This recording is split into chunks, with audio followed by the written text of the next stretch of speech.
Meditations for Every Day in the Year by Bishop Richard Challoner. October 11th.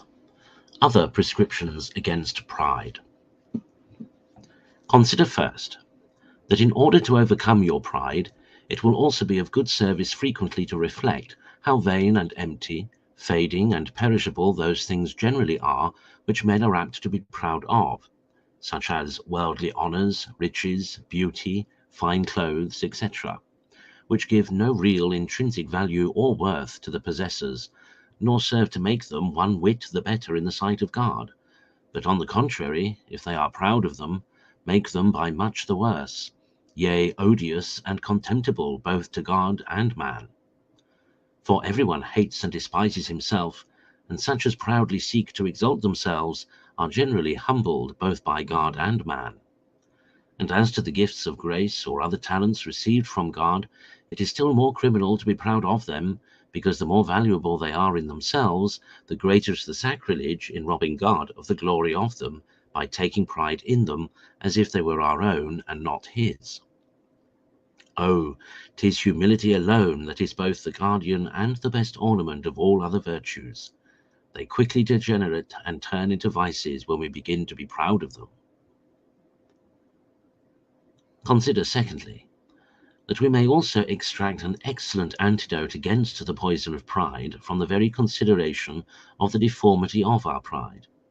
For surely nothing can be more humbling to the soul than to be made rightly sensible of the extravagant folly and madness, as well as the sacrilegious impiety and diabolical presumption she stands guilty of, by lifting up her head against her God by arrogance and self-conceit. The consequence of which is that she is given up by him to be possessed at present by the worst of devils, and becomes herself a very devil in his eyes, black, ugly, and odious, like the devil, and condemned to be a victim of hell with him. And can a soul that seriously considers all this suffer herself to be any longer possessed by pride? Can such an odious monster, when brought out of its dark lurking hole and set before the eyes of the soul with all the train of woes that attend and follow it, find any more room in her? Oh, 'tis most true with regard to mortal sin in general, and to pride in particular, that the deformity and malignity of the guilt of it in the soul, and the eternal punishment of it hereafter, are most humbling considerations. For surely a soul that is turned away from God by mortal sin, and a soul that is eternally banished from him, and given up to the worm that never dies, and to the fire that is never extinguished in the dungeons of hell, can neither of them have anything to be proud of? Mortal sin and hell, those two most dreadful of all evils, leave no room for pride. Consider thirdly, who it is that is the king over all the children of pride. Whose standard do they all join in opposition to the God that made heaven and earth?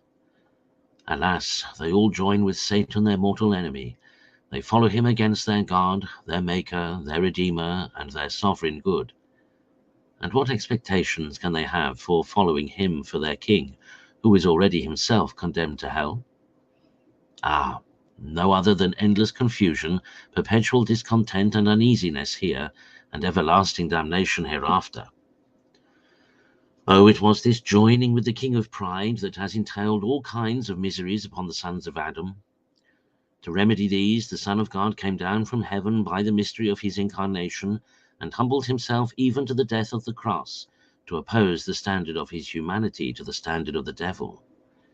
He calls all men to join his royal standard by learning of him to be meek and humble of heart, promising to rescue them that follow him from the tyranny and slavery of the wicked one, to give peace and rest to their souls here and eternal joys hereafter.